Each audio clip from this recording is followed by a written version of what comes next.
A když padne facka, tak jste hysterický. Počkejte, soudruhu. To nebyla žádná facka z rozčilení, to teda ne. Vy jste tady dotyčnému, ublíženému soudruhovi, prosím pěkně, natrhli pracovní oděv a hodili jste ho do knížky. Ale to tak soudruhu. Ale my tady soudruhovi natrženému.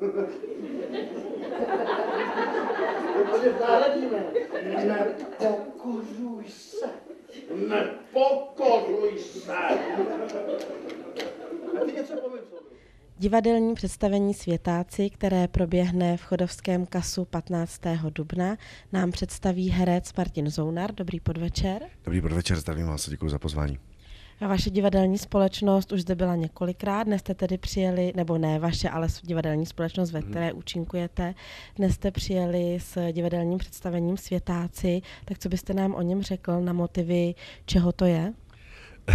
Ta otázka je velmi, teda, jak bych to řekl, no čeho to je, já mám pocit, že i vy sami moc dobře víte, že film Světáci to je v podstatě klasika, česká klasika českého filmu.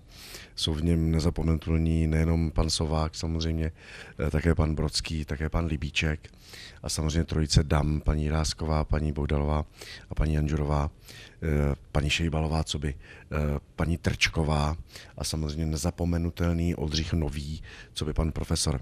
My toto obsazení k vám určitě nemůžeme přivést, protože čas už nám některé kolegy, v podstatě skoro všechny kolegy vzal. Ale fakt je ten, že tyto postavy uvidíte, ten film a hlášky v něm uslyšíte na divadelním pódium právě tady. A fakt je ten, že se to Lomírovi Olšovskému, režisérovi, velmi podařilo. Uslyšíte i písničky, které v tom filmu zazněly a zaznívají teďka na jevišti také. Takže v rámci 285 repríz, které máme za pouhých tři sezony za sebou, si myslím vypovídá to, že se inscenace nesmírně líbí, že se lidé baví a že samozřejmě, a což mě těší, prostě lidé zapomínají potom na to nějak se srovnávat s těmi herci, kteří hráli ve filmu, ale berou ten příběh, který prostě na jevišti je a fakt je ten, že uvidíte dneska Viktora Limera, uvidíte Moji maličkost, uvidíte Zbiška Pantůčka, uvidíte Ivanu Andrelovou, uvidíte Olgu Želenskou, Mahlu Nebočanovou, myslím Moniku Absolnovou, Pavla Vítka, takže obsazení, já si myslím, skutku dobré. No, máte se na co těšit. Tím jste mi odpověděl i na moji další otázku, tak částečně něco, co už bylo stvárněno, je určitě těžké stvárnit znova, tak aby nedocházelo k nějakému napodobování a potom to nevyšlo jako kýč. Jak jste k tomu přistupovali?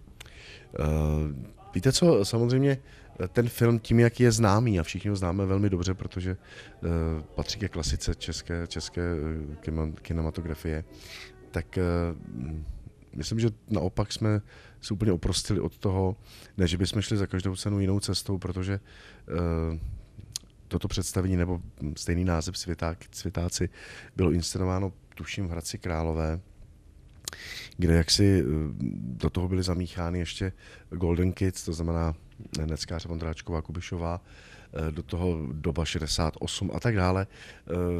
Dalo se to udělat ještě takhle. My jsme šli tou klasickou cestou, aby jsme divákům vlastně předvedli film na jevišti. A to si myslím, že se povedlo, takže nebylo žádné kopírování. My jsme samozřejmě jinačí, jsme jiní. A je tam taková pěkná věta, kdy vzdáváme hold právě těm 6 hercům, kteří ty role stvárnili před 55 nebo 60 lety. Dobře, tak já vám moc krát děkuji, těšíme se na dnešní představení a jak se říká, zlomte vás. Zkusíme to. Naschle, díky. Ale, no jistě, to nejde, jen tak z ničeho nic. Ric, pic, bum, přišel to vaťaž. Božka, si myslíš, že by Marie Curie dosáhla takových nejsmerků, kdyby se každou chvíli zakecela o takový nějaký krávovině?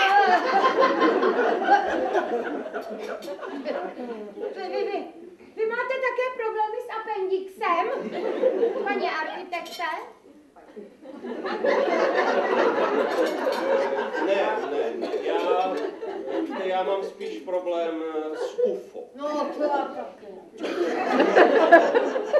Příklad řekněme, monumenty Balbécké terasy Nížin v Libanonu.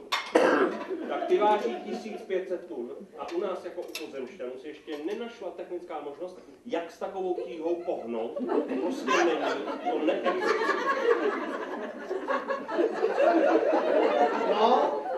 No vidíte. A nás, madam, kteří máme rádi malování, přišli ke slovu, že? Teď si zkuste s těmi technickými zaprodanci hovořit. Salvator Dali!